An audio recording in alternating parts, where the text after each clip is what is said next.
Welcome to the Bent by Knowledge podcast. All right, welcome back, guys. Thanks for tuning in. I'm so excited about our conversation today because we're going to be talking about, I think, a really important topic in the world of nutrition.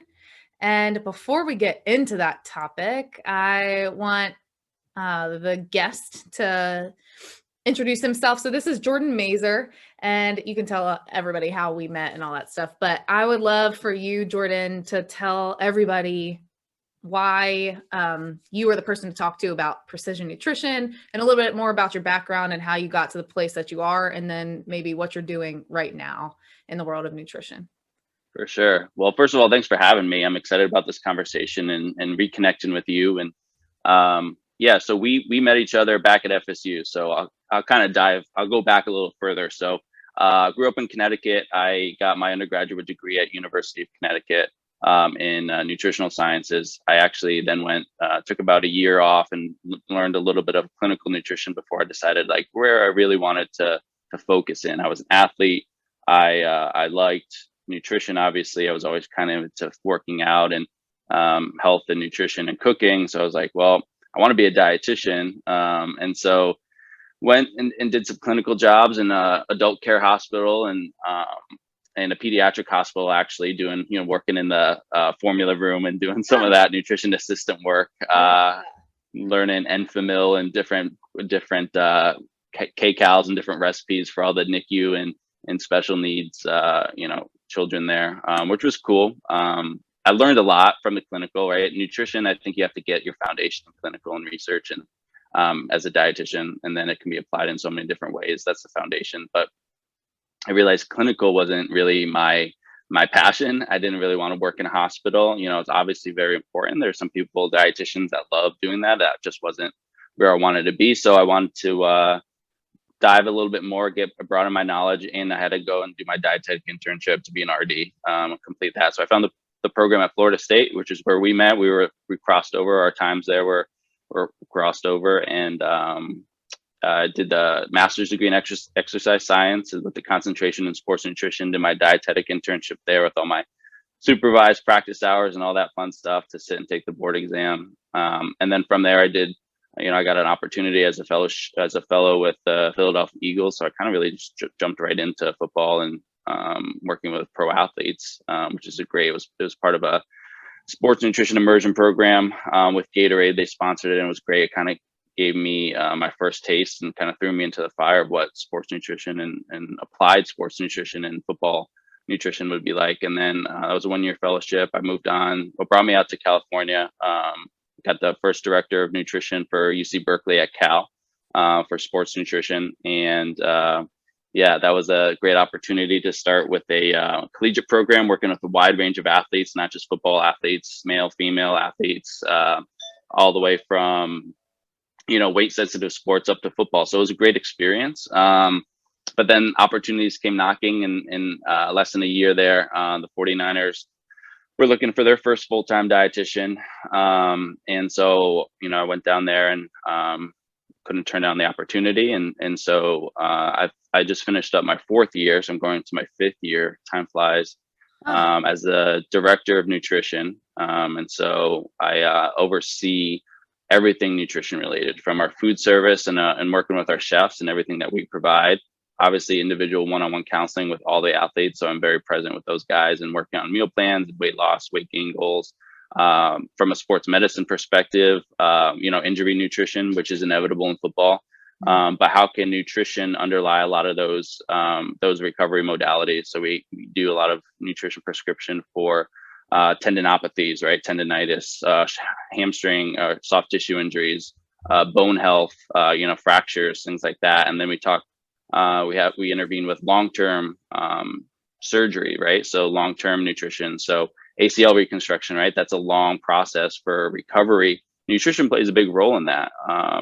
Making sure that you optimize body composition, you don't accumulate a lot of body fat. And that's a challenge too, because now they're healing. There's a major surgery to come back from. And they have to fuel a little bit differently because they're recovering and they're not working out. And then once you get further down, short term, it's kind of helping with that inflammation process. And the long term, right? how do you make sure that they're maintaining their lean body mass, and once they start back to that return to play, are they back to where they started, in terms of body composition, lean body mass, and looking at the quad, the quad strength, the muscle strength, quad size, for that affected limb. And then what supplements and nutrition protocols can help speed that process, because things are emerging now, and we're understanding certain nutrients that can help that process, at least from an inflammatory antioxidant. There's things coming out with collagen and vitamin C and things that we can try to, the research that you're doing, and the research that nutrition, how do we apply it in the real world and actually use it to affect some of these things. And then working with strength and conditioning, obviously performance nutrition, pre-workout, post-workout, intra-workout, hydration, nutrition. I help set all the body weights and body compositions, and we manage that, making sure guys are where they need to be their best, hold them accountable a little bit too, and make sure we set realistic body weights for them, for their position. And a football team has so many teams within itself. So you have, the skill guys that are, DBs and wide receivers, lean, very quick, run a lot, run long distances. And then you have the bigs, which are, offensive, defensive line that are, over 300 pounds a lot of the times. And their nutrition is very different than, and then you have combos, guys that are in between, like linebackers, 230, 250, run a lot depending on the scheme. So there's a lot of different nutrition needs within just the football team that I don't think a lot of people realize. And then within all that, right, you have individual preferences and taste preferences, and certain allergies or intolerances that you kind of have to navigate that have an impact on their performance, because these are some of the top athletes in the world. And so my role is kind of just to support all that from a nutrition perspective. And that's kind of the long answer, but I think it's kind of important to kind of touch on, because a lot of people don't realize, they think a dietitian or a nutritionist or, does meal plans, and they sit down and do counseling and do a meal plan, but it's so much more involved than that. So yeah, that's where I'm at now. And I'm happy to be here. We went to the Super Bowl last year, came up a little bit short, but it's been really fun. Yeah. Wow. What a background. You said so many things, and I would love to touch on it before we go back in. I love you said nutrition prescription at a certain time. And of course, my background is mostly in exercise. I'm an exercise physiologist, and I've been coaching nutrition or coaching exercise for a long time. And now that I have this research layering on top of my practice, like exercise and practice, we talk about exercise prescription too, in the sense that it's not just we're telling you what to do. Like, this is actually a prescription, the way that your doctor would give you a prescription of it. It's like, we're laying out a plan for you that in a way is going to be tailored exactly to what you need, just like you're saying with your athletes. And I love that you said that, because it has that prescription mindset. So it's like, I'm literally tailoring this to you, and this is exactly what you need. And so precision nutrition is all about that. But I also had no idea you worked with infants and feeding and stuff with infants. That's what I do right now. So that's so funny. We, in our research center right now, we work a lot with like breastfeeding compared to formula feeding, and all the different kinds of formula and how that impacts the baby's growth rate and metabolic measures and things like that. So super interesting. That was never my intention. My mom was a PICU nurse, and I grew up, and she still is a PICU nurse to this day. And so she's been involved in that forever, and that's all I've ever known her doing. And so I got to work with her in the same hospital back in Connecticut, which was kind of cool. But I didn't realize, like, you go through schooling and you take nutrition through the lifespan. And so you start to learn about, like, from conception all the way to death, right? The different phases of life and nutrition, specifically from like when you're born, like when you come out of the womb, like there's so many factors and a huge impact that nutrition plays in those early developmental years. That I didn't really realize. And then from a clinical perspective too, like how important it is and how different it is from, like, I worked in the PICU and even the NICU. Like, neonatal care is super important, but it's so precise, because you're dealing with, babies that are, on the brink of, surviving and having to help them out with that, because nutrition is basically everything. That's all they have. and to survive and to thrive. And so it was so interesting. And I learned so much from that. But it is interesting from like, from birth to even pediatrics to adolescence, how different nutrition is compared to adult nutrition. And then, elderly, older adult care nutrition. So it's so complex. But yeah, I did have, learn a lot, and I appreciated my time there when I was working at the Children's Hospital. Yeah, and it's so funny too, because it's taken us so many years to get to this point where we do actually realize that people need different things.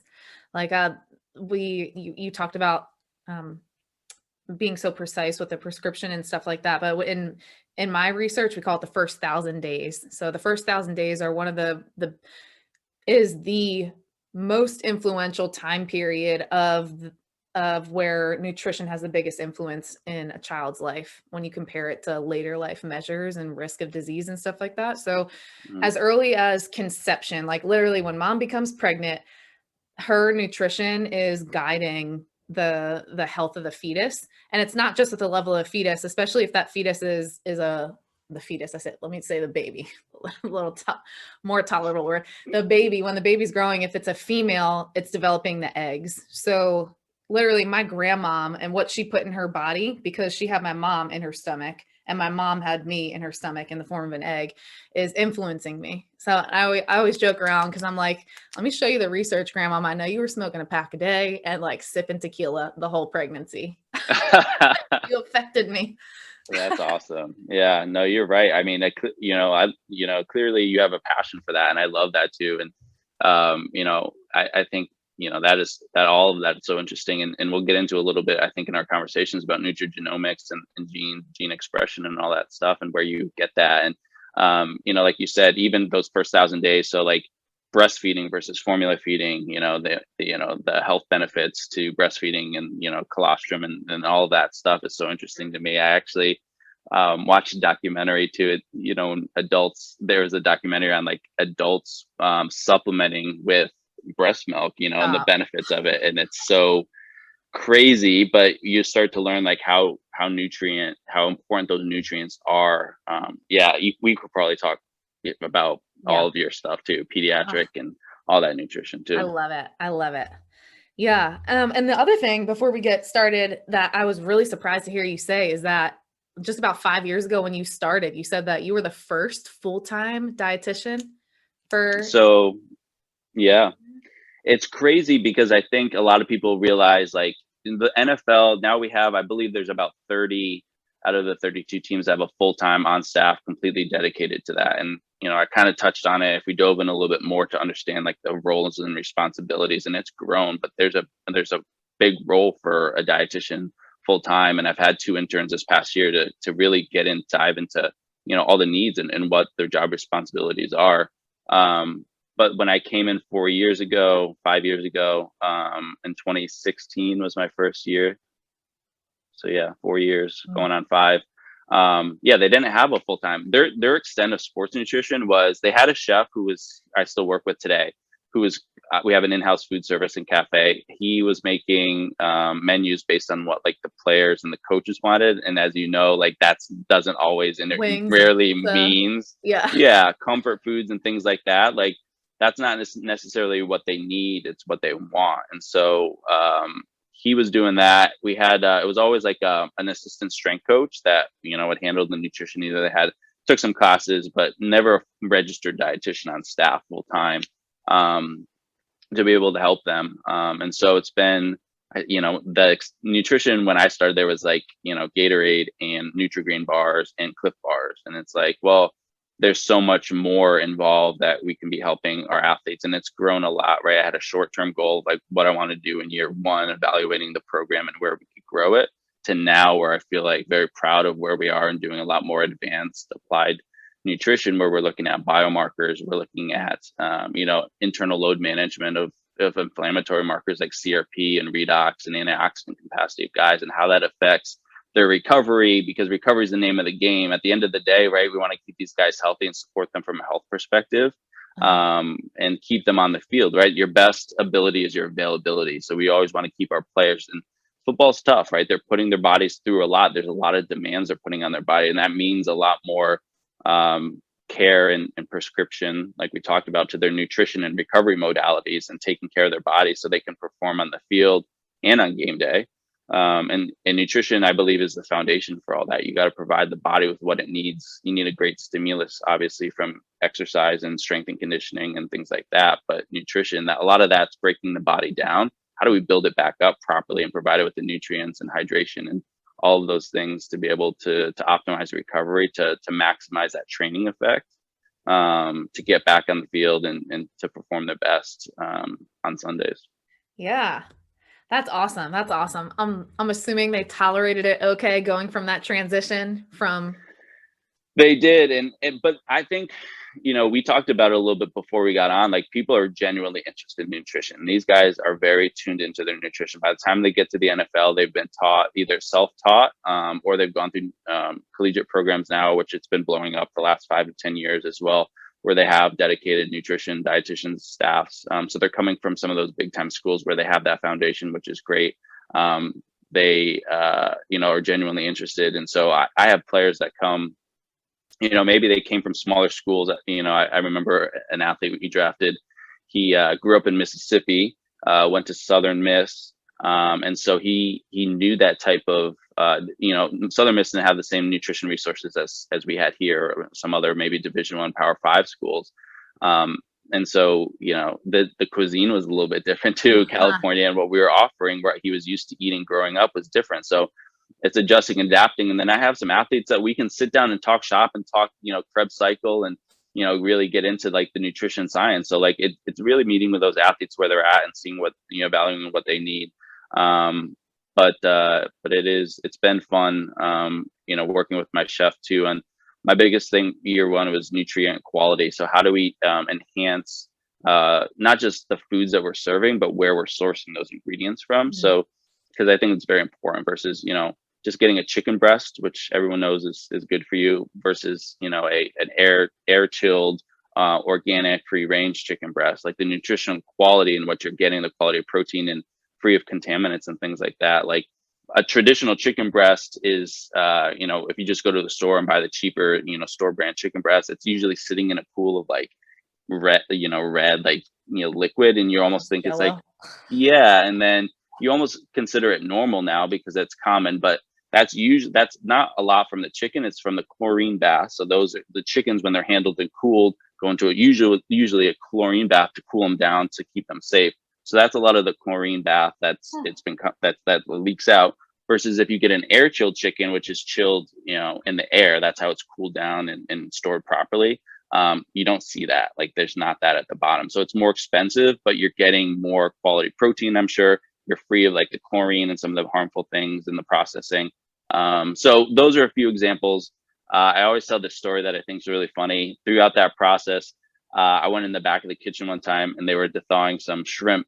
And on the back of the outside of the box, it said, farm raised shrimp from Indonesia. And I went to my chef and I was like, first of all, shrimp are one of the more contaminated foods that we consume, right? They're bottom feeders. And I was like, why are we getting shrimp from Indonesia? First of all, we don't even know where it's coming from, and shipping it all the way across the ocean. Like that's one of the things that, eventually we found, wild caught shrimp from the Gulf of Mexico, right? Because I think that's going to be way healthier. And we're lucky in California too, everything grows here. So like produce and proteins are really important in terms of nutrient quality where we're sourcing them from. So we try to go organic and as fresh as possible. And I would say like 80 to 90% of what we source is within 100 miles of our facility, because we're lucky. Most of the stuff grows in California, or, a lot of our beef comes from Colorado and places that aren't that too far away. And so it's been fun. And each year I've set different goals to build the program, right? I couldn't go in and do a 180 right away and day one and ask for, we're doing blood biomarkers and different things like that. Let's build up to that. And so I've been lucky to have a lot of support to be able to do that here. Yeah, that's awesome. What a journey. But so finally getting into the topic at hand, which we've been talking about at length anyway, this idea of precision nutrition. And yeah. I don't necessarily know as much about it. And so I'm really excited to talk to you about it, but I do understand the importance of it because all of my years being in fitness and people hearing how other coaches maybe prescribe nutrition, or how even other dietitians prescribe nutrition, has always baffled me, because they have this one size fits all approach where they have like 2 pages of a printed out diet, and you should eat this, whether you're 150 pound woman or whether you're a 300-pound athlete. Like, this is what you should eat. And so I have always had a bone to pick about it before precision nutrition was even ever a thing. And there's just such importance. There's so much importance around eating based on what you need. Like, do you want to lose weight, gain weight? Do you want to maintain? Are you looking to reduce your odds of cardiovascular disease? There's just so many things that you have to take into play. And so this whole precision nutrition thing is super important. I know where you are, of course, it's probably even more important, arguably. But before we go any further, can you like operationally define precision nutrition, if there is a definition, or just talk about it a bit to allow people to have a better definition of it? For sure. And I think it's more of a generic term. So precision, individualized nutrition, whatever you want to call it, is just this concept of, looking at the human body and just whatever its unique needs are for the individual, right? Like, from a basic sense, let's take a step back. Like, every human has, close to 99% of the same DNA, but we all look different. So if you take 10 guys or 10 athletes physically, right, just looking at them, you can see that they're very different. So their needs are also very different. So think about it that way. So, it's precision nutrition, like individualized nutrition isn't new. It's just kind of been becoming more of a mega trend in the last 5 to 10 years. But like, you go back hundreds of years, right? That people understand the notion of our human uniqueness and how individual everyone is. So if you go back to like traditional Greek and Chinese Eastern medicine, like they were prescribing food-based remedies and medicines based on like highly detailed observations and intuitive knowledge that they had about the individual patient, because they didn't have all the modern medicine and science that they had now, but they were using that because that's how they thought to treat individuals. And now, of course, like modern times, health professionals, doctors, physicians, even certain dietitians, we can identify nutrition deficiencies and suggest dietary solutions based on blood work and things like that. They're based on reference values. I think it's a little bit more general. So a lot of those reference values, again, for large populations, a lot of the generic, USDA food recommendations are based on NHANES data, which is for large populations. But as I just said, like, everyone's so different. Like, a lot of those don't apply to everyone, and everyone has like unique needs. My athletes have different, reference ranges, because, elite athletes have different nutrient needs, macro needs, calorie needs, some micronutrient needs than, a sedentary person or an obese individual that has diabetes. Like, everyone's needs are a little bit differently. But, over the last 5 to 10 years, I think that individualized nutrition, personalized medicine has become a little bit more of a buzzword and a hot topic. And I think it's due to, breakthroughs with technology. So genetic research has been blowing up. Nutrigenomics, clinical testing, biomarkers allow us to custom tailor those approaches, nutrition prescriptions that we talked about, to becoming more, practical, applied, sophisticated, and even more beneficial to those individuals. And generic, like you said, you can do the Mifflin St. John, different predictive equations based on calorie needs, and then you say, all right, you exercise 1 hour, 2 hours a day, so we multiply it by a set, get an estimated activity factor, and like that's it. Like, and then use like a trial and error approach. And a lot of times, if you give 10 people, 10 individuals the same diet, they're going to respond differently to that diet, as you know. And same thing with the exercise prescription. You can do the same workout routine to 10 people, they're going to respond differently. And so it's not a one size fits all approach. And now we're seeing a lot of technologies and different resources that allow us to dive in and tailor that, because we're learning more about, like I said, the nutrigenomics, so genetic testing, and which is challenging. There's a lot of promise to it, but it is hard, right? The phenotype and expression of those genes doesn't always translate to what we know about, since the Human Genome Project started back in the 90s, like, we're learning so much about that, but like the expression of genes is different than, what actually the gene says itself. So there's some challenges there, but it doesn't mean that we can't continue to take all of this information to make it more individualized and unique. So instead of, from a nutrition perspective, right, we don't have to worry about yo-yo dieting or, these low energy issues that we come with those predictive equations, because we're taking guesstimates. Now we can take some of this data and science and what your genes and your blood are saying about you and your microbiome and how that affects your metabolism and health, and really tailor it to where you're successful. And it is important. It has an impact on elite athletes in my world, but more important, if we look larger picture in the obesity and diabetes epidemic that's going on, like there's a huge impact on just public health that I think a lot of these things will help in the next decade or so to really to help those populations. So yeah, it's all about, thinking about nutrition plan from a nutrition perspective. Instead of taking educated guess, we can actually now take a look at, individualized, precise measures clinically, and use clinically established data to make those unique prescriptions based on your biochemical and DNA makeup. So Yeah, it's really exciting stuff. it is, and which is why I love research. It's so dynamic and it changes all the time. And which is why I think the 49ers are lucky to have you, because at least you're interested in research and being up to date. Because I know, especially in practice, the older-ish generation of dietitians or doctors or things like that, they tend not to keep up with research. So I think because research is so dynamic and changing, it's important to have fresh minds on staff. But you did mention something too, which is getting all of the research that we now understand, the dynamic research.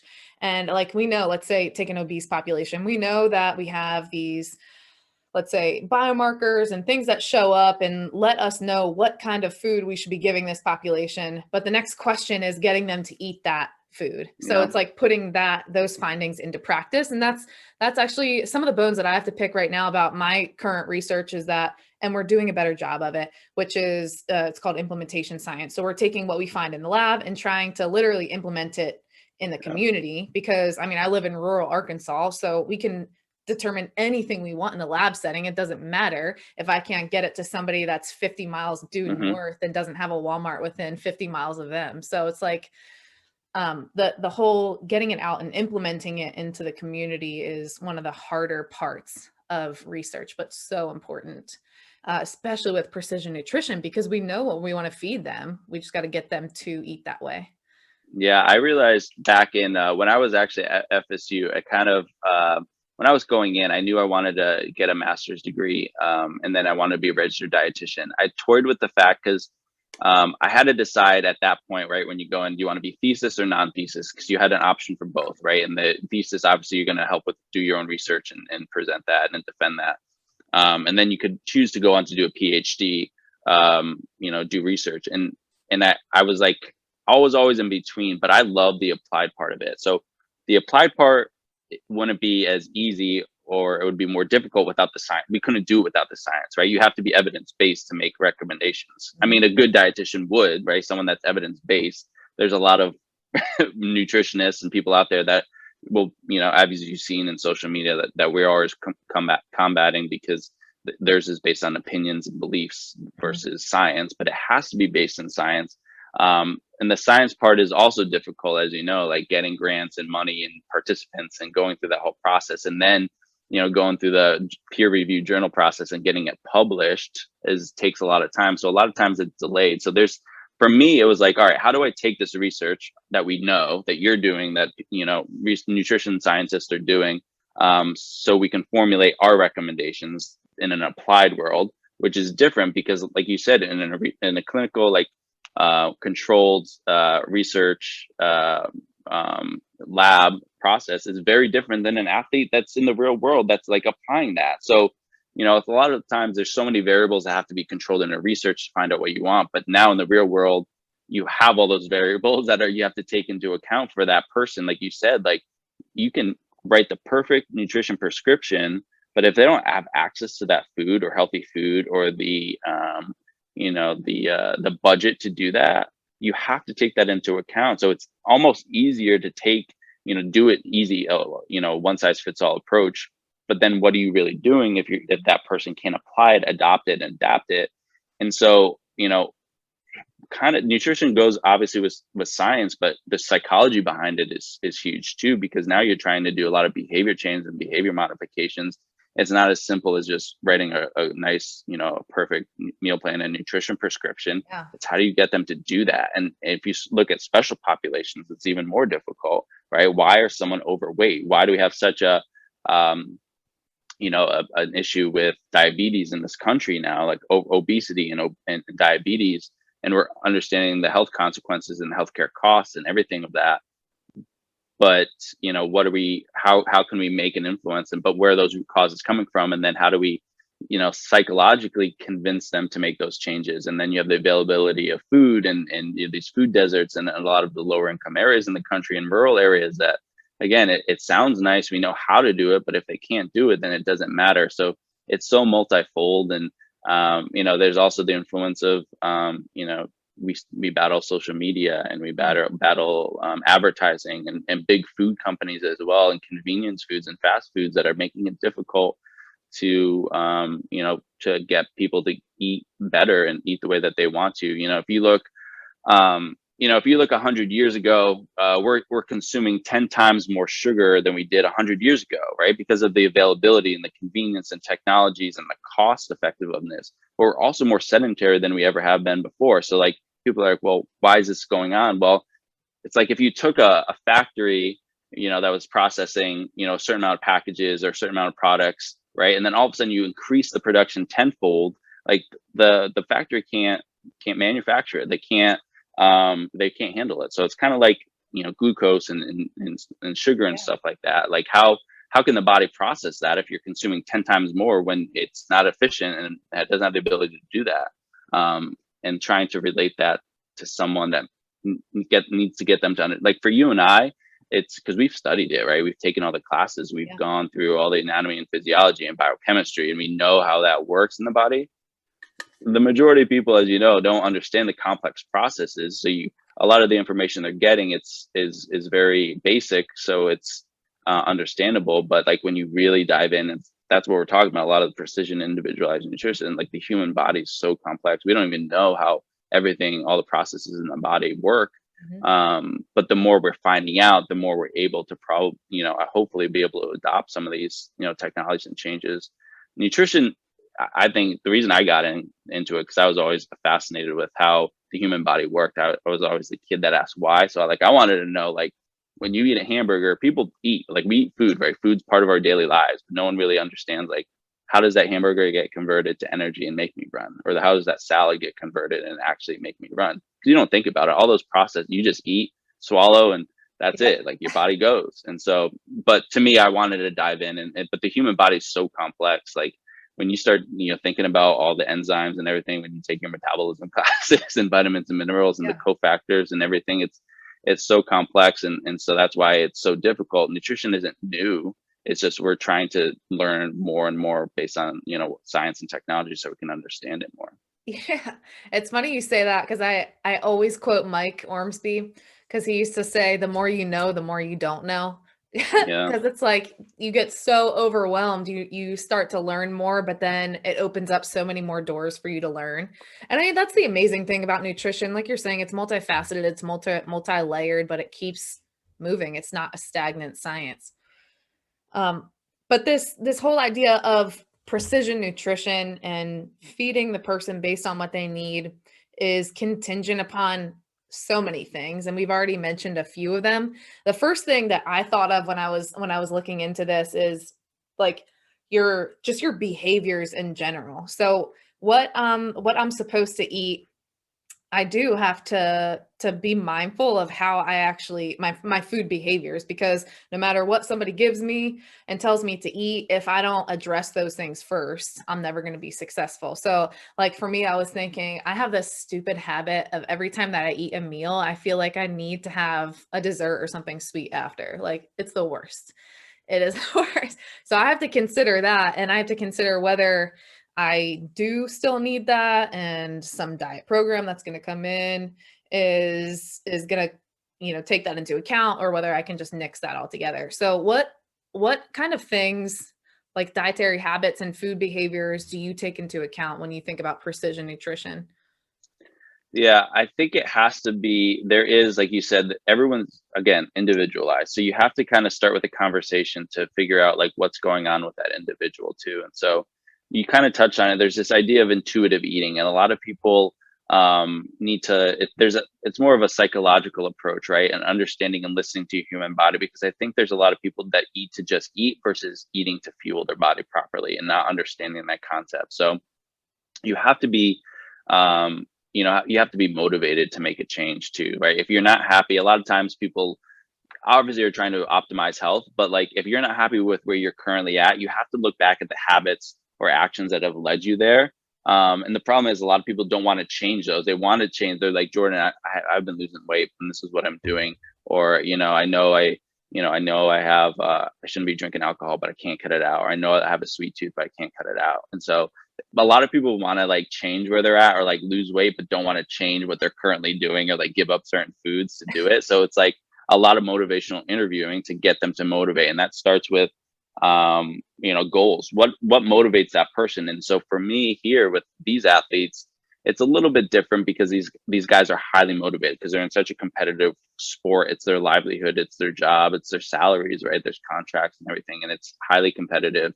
And there's a ton of turnover. So it's a little bit easier for me because I have that motivation already. But if we take a step back and now look at, the general population or someone that you have to find out what motivates them too. And sometimes it can be frustrating because I've worked, with private clients that are very unhealthy or obese that are clearly struggling and not happy and don't feel good. But it's still difficult for them to convince them to make some of the changes so they can be happy, right? So, unfortunately, you can try to convince someone as much as possible, and there might be an adverse, they have a heart attack or something, and that's what motivates them. But you're trying to prevent them to, change their habits so that doesn't happen. And then unfortunately, some people, and this is one of the things that I had a difficult time with when I was working in a clinical setting, was a lot of those patients, people that were in the hospital are there for a reason, whether it's their control or out of their control, but motivating them enough, to make those changes. So we'd have people that would come in for, a heart attack in the cardiac wing, and they just had the triple bypass surgery. And now you got to go in and do nutrition education. First of all, they're sick. They don't want to be there. They don't want to listen to you. Second of all, you go in there to talk about your diet, and then you go over the menu with them to make their selections while they're staying there. Like, what do you want for lunch and dinner? And they say, oh, can I get a cheeseburger and fries? And you're like, oh, wait, like, we gotta like educate a little bit more. But then, so yeah, you have to like find out, where they're at in terms of like nutrition knowledge and what their motivation is. You have to look at their habits, their current habits, to like dive into why they're there. Is it in their control or is it out of their control, right? Are there underlying predispositions from a genetic or health, clinical perspective that's caused them to gain weight or be obese? Or is it their lifestyle choices and environmental factors that have led them there? And you got to find out what motivates them to make changes. And that's the difficult thing for a lot of people. And it's just not motivating them to make changes, then staying motivated to continue to change those habits long-term versus short-term, which is why a lot of like the yo-yo diets and things that people are unsuccessful with the fad diets now is they're not sustainable, right? But I have a hard time because telling someone to eat in balance and moderation, exercise daily, get plenty of sleep, reduce stress, like, is not sexy, right? No one wants to hear that. That's basic. But those are the things that actually work, but no one wants to do that. So they want to do a keto diet because, their favorite celebrity recommend it. Yeah. Or, they watched Game Changers or a documentary on Netflix that had very convincing, maybe some, level of propaganda for them to go vegan or completely plant-based, and convincing them that animal proteins are bad for them. So now they're cutting out foods, or they're looking at these new food sensitivity testing that are readily available for you to go to at CVS or Target or Everlywell, or these companies that, have commercials on TV that are very convincing that like, oh my God, I took this test, found out these 10 foods that was causing inflammation in my body, and I feel great. Well, in reality, like, I wish that there was testing that was validated and backed by science on food sensitivities. Food allergies are very easy to detect, right? The immune response, the IgG testing is very specific to allergies, and the IgE testing, which is those antibodies that you measure for food sensitivities, a lot of times actually create false positives. So like your body will create a reaction, or those IgE antibodies will show up on foods that you're most commonly consuming. So I've done them embedded in myself, and I eat a lot of eggs. So I think it's common for most people to eat a lot of eggs, especially in the morning. And eggs are very nutritious. They have a ton of nutrients, and they're cheap, readily available for everyone. But my blood sensitivity test said that I had an adverse reaction, or a strong reaction to eggs and egg whites, and it was causing inflammation in my body. Well, to me, I saw the science and knew that that probably was a false positive. It wasn't true. Or for someone else that doesn't really know that, now they're eliminating eggs from their breakfast, and they're cutting out a huge protein source and a nutrient source. Now they're confused about what to have for breakfast, and they don't know. And now they're looking at every single nutrition label and it says eggs on it, and they're like, no, I'm allergic to that, I can't have it. And now you're eliminating a ton of nutritious food. So yeah, you got to find out what this idea of intuitive eating, listen to your body too. So are you blindly eating? A lot of people like eat out of habits, like they're watching TV, and so they'll snack because they want popcorn, and they watch a movie, and that's like a habit. Versus like, are you actually hungry? Like, listen to your body, like your hunger cues. When's the last time that you ate? You just ate an hour ago, like a full meal. Are you actually really hungry? Are you bored? Are you nervous? Are you stressed? Is it like something like that? So like, following people just need to kind of dive into listening to their body a little bit, which is oftentimes forgotten, right? People just don't have that approach. And so I like the idea of intuitive eating and educating and counseling people on that idea first. And it resonates with a lot of people once you start to break it down and have them, hey, are you really hungry? You're just eating because you're bored. Yeah. Or, thanks for calling me out. yeah. Like, or, you have a sweet tooth. A lot of people love sweets because there's that pleasure aspect of the brain too. And that's so interesting to me. When you look at like why sugar, added sugar and high fructose corn syrup and things are such a problem and contributing to the obesity and weight gain and diabetes epidemic.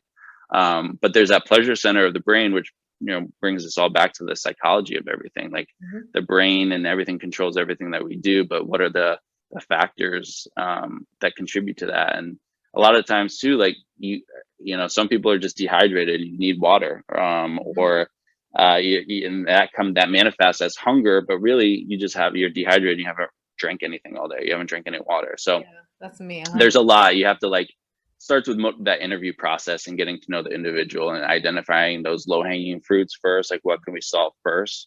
Versus just a one-size-fits-all approach and giving you a meal plan based on just your height, weight, age, and going from there. Yeah, that it's so important, the psychology behind it for sure. And another huge thing, speaking of you and performance nutrition, is physical activity. Of course, somebody that's not an exerciser is going to need something different than an athlete is going to need something different than an elite athlete.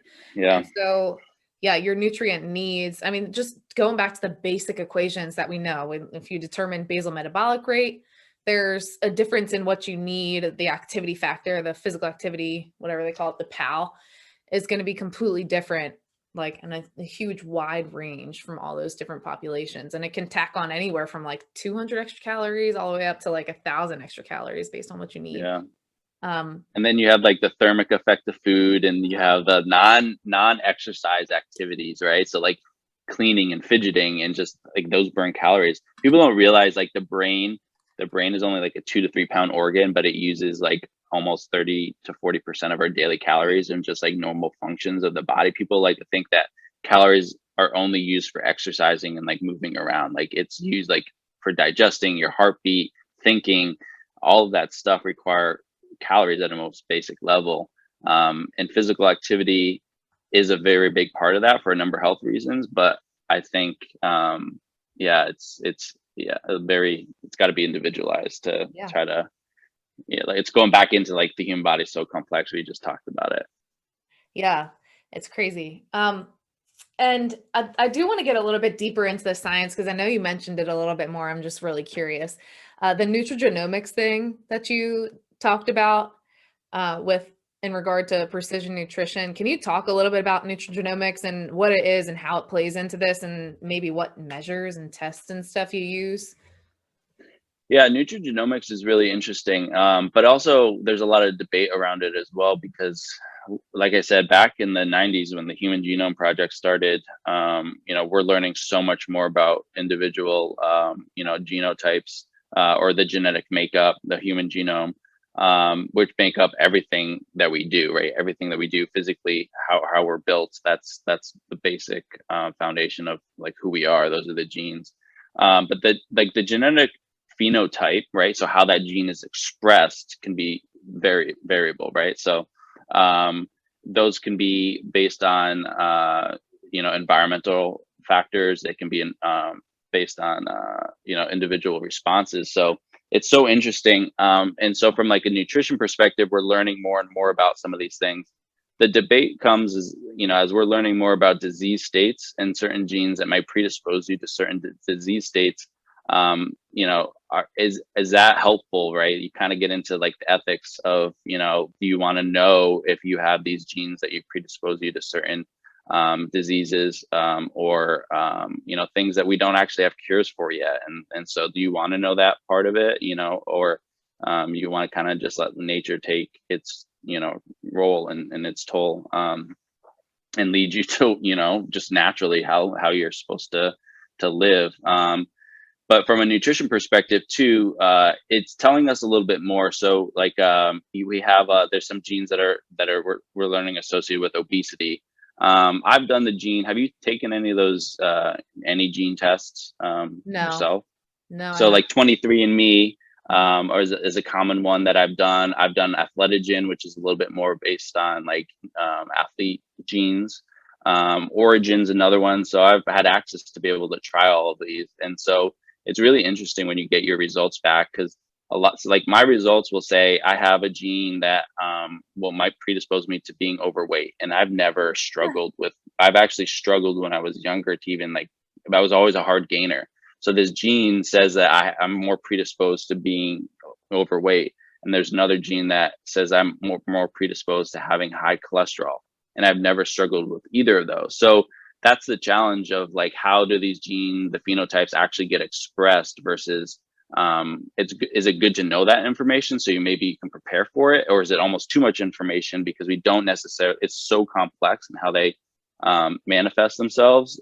Is it useful? But I think at the most basic level, we can understand some of that stuff and learn how to it. So when kind of tying into a couple of these things. So there's a company called Routine looking at cellular nutrition. And so they'll take your DNA test so that you can buy one from them, or say you have a 23andMe report or one that you've already taken, submit that to them. They'll analyze that. You do a blood test. So you submit some biomarkers based on your blood. You'll do a questionnaire, and then you'll do also like submit a urine test. So they'll take all those factors, and based on all of that, we'll prescribe you a specific, and this is pretty cool, this is part of the individualized stuff, a specific multivitamin. So based on what your cellular needs. So they have 20 different biomarkers and 20 different nutrients and vitamins and minerals based on like what your gene says. So for mine, my DNA, it said that I had a higher need for CoQ10, right, which is an important nutrient, and a much higher need for B12. And so those are based on our genes, and then also looking at your blood work. So again, the genes are one part of it. How are they being expressed? But then how, through the blood, what blood doesn't lie. What are your levels in your blood? What are your deficiencies or insufficiencies there? And same thing with urine, like how much of those are you excreting? Because there's a lot of people, over the period of a day, like a normal person may metabolize and excrete several times more, more of a particular mineral than another person. So might not necessarily know that. And the hard part is like a lot of these micronutrients, vitamins, minerals, and nutrient needs that are really important in the human body. If you're insufficient versus like deficiency might present with a side effect. So you might be able to detect that. an insufficiency, maybe you're a little bit lower than normal, won't ever manifest in a side effect. So you would never know, like a vitamin D insufficiency. So if you're, really below 20 or, in the single digits, that's a true deficiency that has a big impact on bone health and a number of functions in the body. So we can detect that, and you might be able to, tell that it's going on, or calcium or an iron deficiency, right? Those are presented with something that's a little bit more detectable. But say your vitamin D levels are like 25 or 30, right? We know you want to be in 30 to 40 range nanograms per deciliter, but or milliliter.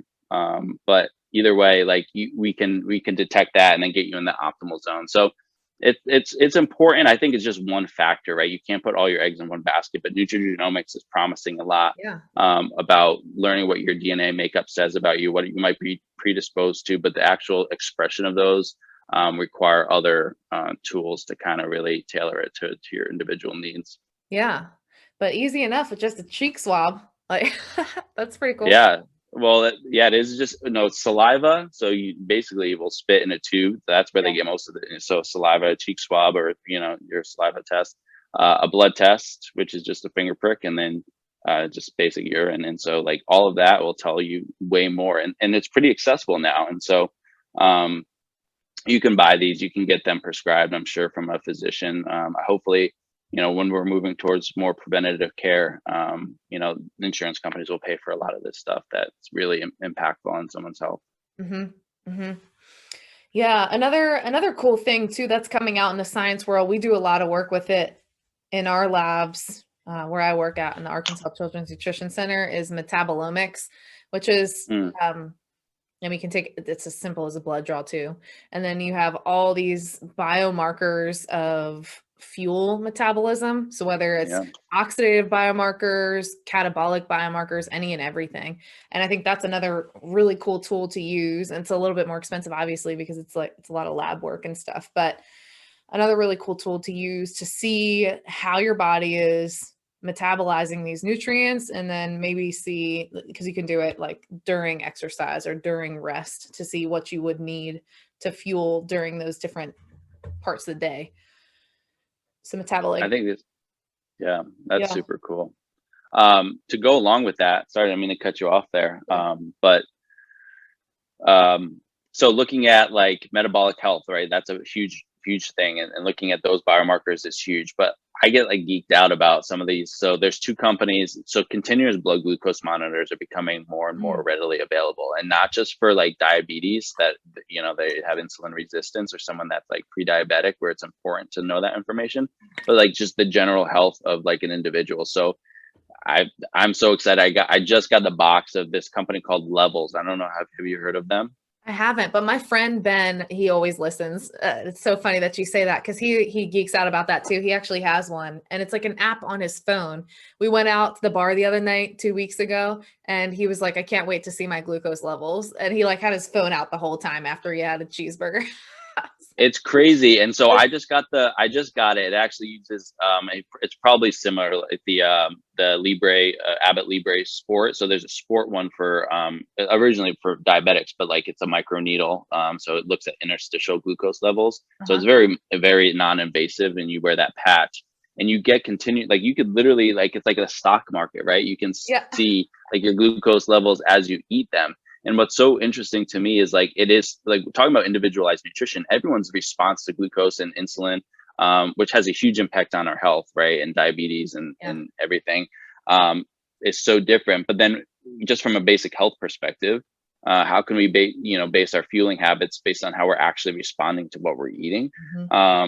In a performance perspective too, right? How can we optimize in that blood glucose range, especially for like endurance athletes, marathoners, people that are longer duration, more aerobic athletes, but also like football and explosive sports, like glucose and the anaerobic metabolism and phosphocreatine system are really important for that. So how can we like maintain that? Like if you look at football or maybe basketball or hockey, will have a little bit more of like endurance, because you have long periods of bursts of energy followed by periods of rest.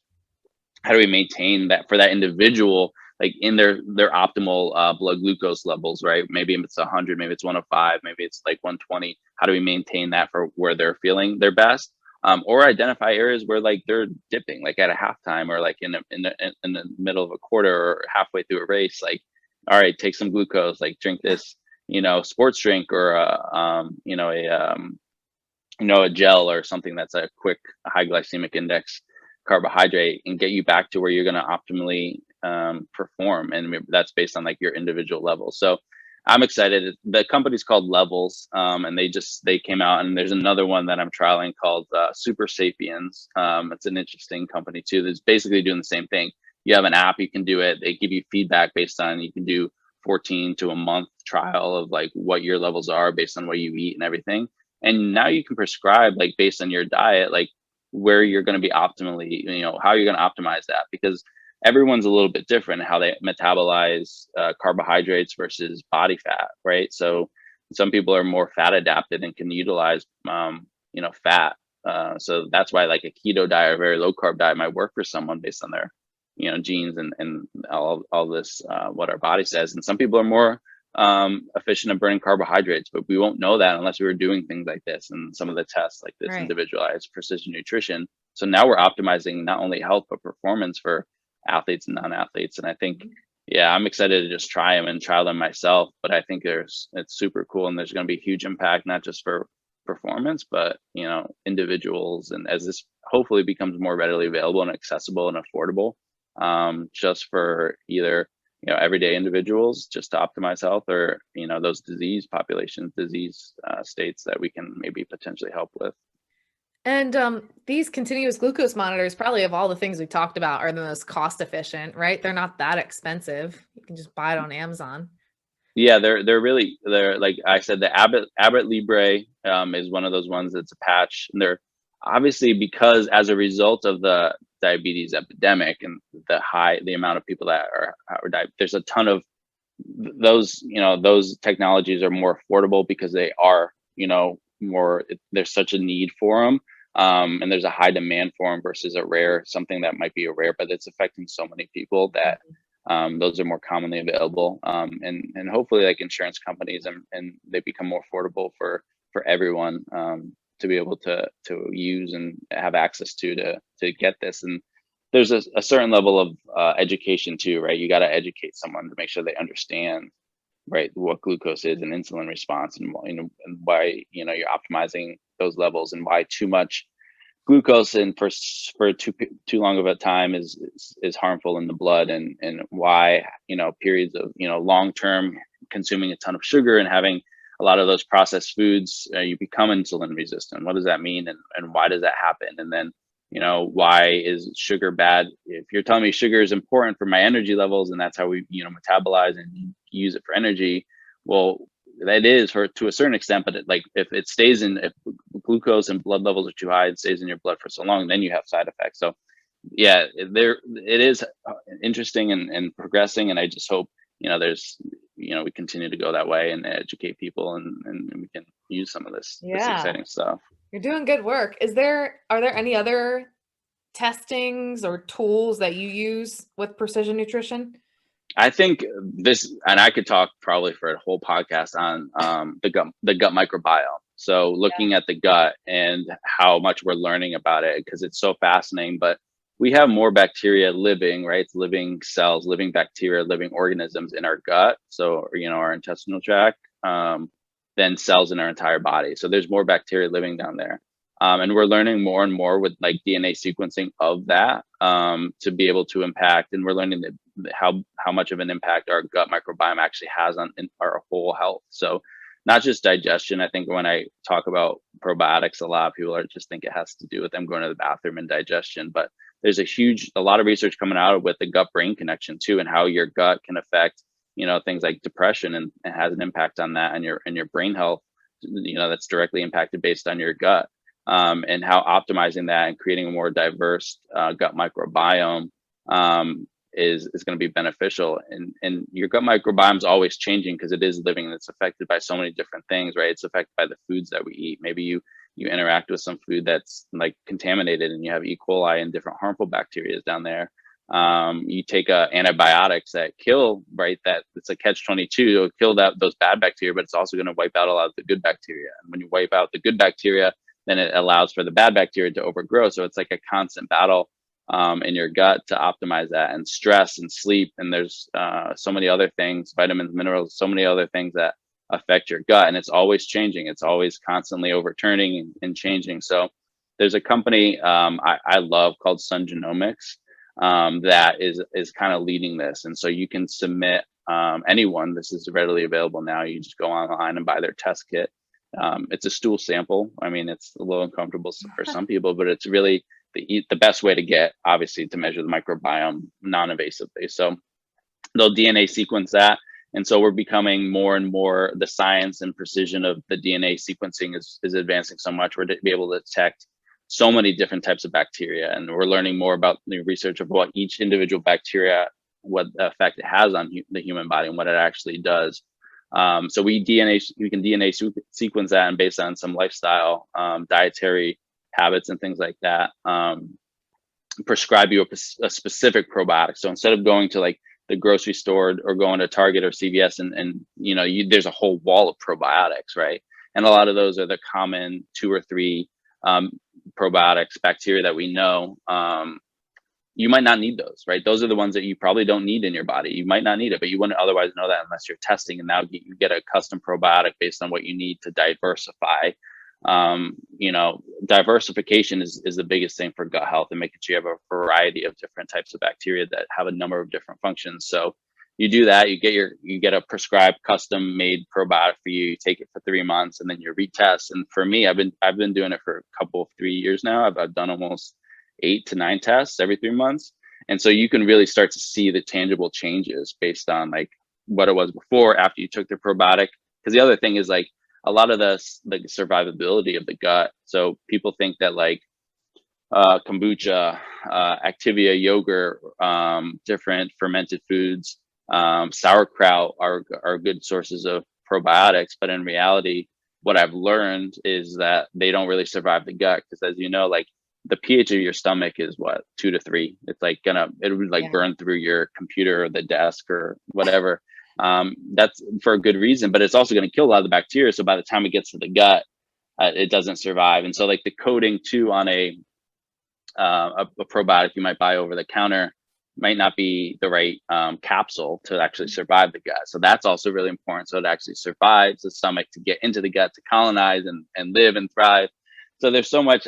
That's why I'm saying I could probably talk to you about it forever. But there's companies, and I think is making a huge impact. And I've had clients and athletes and people that have started to do this, and family even, that have had a huge impact by, you know, doing custom probiotics and then correcting the gut on mood, health, and you know, there's a lot of autoimmune disorders that we know too that are affected by the gut too. So can we manipulate that in a way to help some of those disease states? And we're learning more and more, and we're advancing the science. But yeah, that's one of the areas I think is so fascinating, and there's so much more to learn. But it's really one of those areas that I think most people can benefit from, that's emerging now when we talk about like individualized or this precision nutrition. Yeah.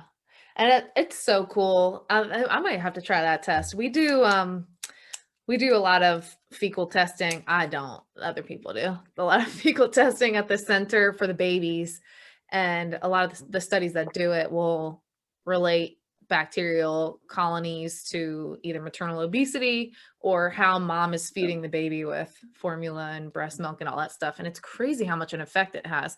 Because I mean, it's like you're saying, you can change it just based on what you're giving. Like you are taking a supplement every now and then and retesting and looking at how it's changing. But so incredibly important, gut health. And I mean, that field, if of any of them, is so like changes all the time. I didn't even want to touch that field because it's so intricate. I was like, I'm gonna leave that to smart people. It's so interesting. I love it though. Like I'm learning more and more about it every time. I'll like talk to like their scientists in depth about like my own test, like, because I'm so interested in learning it. And there's you mentioned too about like the fecal. But like there's a huge impact on your immune system. Like you're more like, besides like this is kind of topical right now because of, you know, COVID and everything, but there's more of an impact on your gut versus like vitamin C and zinc, which are important. Like there's been a huge marketing ploy about like immune boosting foods and immune boosting supplements, but like take care of your gut first, and that's your first line of defense for your immune system. And so how can we boost our immune system as well? Taking care of your gut and making sure that that's optimized first. And it's interesting, you mentioned like the fecal test for babies, and I think it's interesting too with like the what you obtain from your mother, right? So like how you're, if you're breastfed and the immune response to that, if you're like a traditional birth versus a C-section. So yeah, there's a lot of interest in the immune system's complex too. And it's pretty topical right now with everything going on in the pandemic, but yeah, the gut has such a huge impact on all that. Right. Yeah. Crazy. Okay. So if I'm just a normal person and I'm not an athlete, I don't have access to crazy amounts of money. Yeah. I don't have access to a whole lot of things. What can I do to develop my little basket for precision nutrition? What kind of tests or things can I monitor, or what's my basket look like so that I can have the best idea of what my precision nutrition would look like? So I think it actually really starts with your brain first, like thinking more intuitively, like listening to your body. That's like the first thing that you can do, is to start this idea of intuitive eating, being intuitive with how your body's responding and how you're feeling, how you respond to certain foods. And that's the thing with, instead of doing like, you don't have to buy a test for food sensitivity, like listen to your body, like what foods did you eat and you feel bloated, or you feel like fatigued? Do you feel really tired after you eat certain foods, or you feel just like really run down or shitty after eating certain foods? And then let's follow those patterns, and we can pretty much narrow it down to a lot of foods that cause those issues, instead of having to buy a test that's expensive and then may give you more false information, create more confusion, right? That's an easy way, that's very cheap to learn about, just listening to your body. Again, are you full? How do you respond? Do you feel bloated after consuming a lot of carbohydrates, right? You can kind of decide how you feel if you have more of a higher fat diet versus a higher carbohydrate diet, and how you're feeling after that. And I think that's the easiest thing people can start to do, is just listen to their body and take care of it from that perspective, without having to spend a ton of money. It's easier said than done, but yeah, starting to get in tune a little bit more with your body. And if you're hungry, and your hunger cues versus, did I just eat? Am I hungry? Am I bored? Am I dehydrated? When did I last eat? Not being over consumed in it, right? Don't hyper focus on your food all the time, but being more aware of like, when you're hungry and when you're full, and what you're putting into your body is the first approach. I think another way, something that's impactful, is body composition. So instead of just stepping on the scale, and that's readily available too. And there's a mixed bag of methods of how to measure body composition, right? You have skin folds, you have bioelectrical impedance. We're lucky to have a DEXA, which I think is the best, but that's super expensive and requires a lot of skill. So that's obviously like the gold standard now, like modern gold standard for body composition. And there's a lot of value to segmental lean analysis and figuring out where people are storing muscle and body fat, not just like what's your body fat percentage, but where you're holding all of that. So for me, in my world, that's really important, and we have access to that, and we're lucky to. It's a privilege to have that. But for someone that, bioelectrical impedance and skin fold measurements, as long as you're doing it the right way under the right conditions with a trained professional to do that, are very inexpensive and readily available to kind of not just focus on a number on the scale, because as you and I both know, right, that doesn't really correlate to a lot of health parameters. And so BMI is like a tool that's just, I guess, for large populations, but it's not really useful for an individual to know that, because you can be your height, weight, and be very muscular and athletic and follow and just based on BMI alone, with your height and weight is in the the obese or overweight category, but they're not. I'm obese class 1. Yeah, and I just looked at mine, and mine was like almost like borderline, like I'm lean. I don't know. Mine was like borderline almost overweight, and I'm like, this is a tool, I guess, for large populations, but again, how relevant is it? But can you go to strength and conditioning expert, a trainer that's certified and trained how to do skin folds, that's going to give you an accurate measure. So you can kind of see that, scale and those changes when you start working out. Or bioelectrical impedance is pretty common in body, which is very variable based on hydration status, because it's another indirect measure, right? It measures body water, which is a lean mass, and kind of assumes everything else is body fat. So I've used InBody before too, and it's more cost effective and convenient. A lot of gyms and health clinics and can evaluate your body composition. But again, knowing how much muscle mass your body weight. So when you step on the scale, it's either lean body mass or body fat. Those are the two components, right? Lean body mass is your muscle, bones, and all that tissues. Body fat is everything else, and that's your body fat. So, and then monitoring that over time. So instead of just looking at your weight, so say you're trying to lose weight and make progress in the gym, let's look at our body composition. Where's that weight changing? Because a lot of times you can actually gain weight and become more lean, right? That's common too. Or you're losing a lot of weight quickly, and a lot of that's water weight, right? You're losing glycogen and things that store water, so you're losing a lot of body weight. If you're really cutting out carbohydrates or really reducing your caloric intake, you might lose weight pretty quickly, but that's water, right? We can evaluate that a little bit more with body composition. Yeah. So those are some really easy, convenient things to just start with, and then you can a lot of these tools like the routine. That I talked about, the biomarker testing, looking at 23andMe is pretty common now, readily available. They're a little bit more expensive, obviously, different. Those cost money. They provide value, but I think they're really valuable. The gut microbiome testing, obviously, is a cost too, but they're becoming more and more accessible and convenient. And then there's things like RMR too. I think if you don't have access to like a metabolic cart, there's companies now. There's a company called PNOE, P-N-O-E. I've trialed where you actually can do that in the field, so it's a little bit quick. Instead of having to do a metabolic cart, which is most common to do RMR in a clinical hospital setting, it's clunky and expensive. We're getting more efficient at being able to measure metabolic efficiency, RMR, in the field. So from like an exercise physiologist, right, you could do a VO2 max test, which is right. There's a ton of equipment, and you have to have a treadmill, and you basically have to have a physiology lab to run that, which is useful for maybe someone that's trained. Like not everyone's trained to be efficient to run straight on a treadmill, right? Their muscles. There may be a football player or someone or a swimmer they're trained, they're highly trained, but they're not. Their muscles aren't affected because they're not running on a treadmill for their sport. They're playing football and change of direction, and it's a little bit different. So you can do it in the field. You could do it on a bike. You can create your own prescription to evaluate, metabolic efficiency. And what I mean by that is like, where's that crossover point of, using carbohydrates and body and fat for fuel, and then VO2 max measuring aerobic capacity too. So yeah, there's a lot, but I would say, yeah, intuitive eating and body composition are two of the easy things, to knock off right off the bat that are pretty cheap. Inexpensive to start with that precision, and then as maybe you see value and have the ability and access to do so, add some of these other tests that are becoming more and more available to really individualize and be precise about your nutrition and eating patterns. Yeah, I like that. I like that idea. I am so interested in these tests. I think I'm going to look into some of them too. Maybe I'll put some links in the show notes or something like that. But yeah, I'll send those links over to you. Yeah, that'd be great.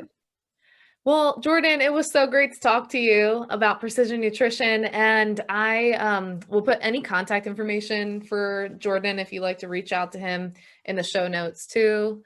And in anything, you can reach out to me if you have any questions, and I'll reach out to Jordan. But thank you so much for being on and your wealth of knowledge, and awesome, and props to you for developing the nutrition and stuff for the 49ers. That's incredible. Those athletes really need it. So thanks. Yeah, no, I appreciate it. Thanks for having me on. I appreciate the conversation. I love geeking out with, talking about nutrition in depth and about all this stuff. I'm passionate about it. I think it's so interesting. So, I appreciate you having me on, and it was great to catch up with you as well.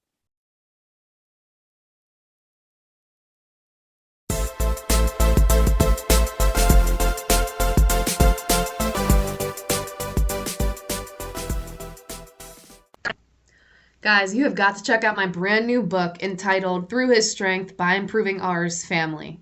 This faith-based family study is dedicated to improving the health of the family unit.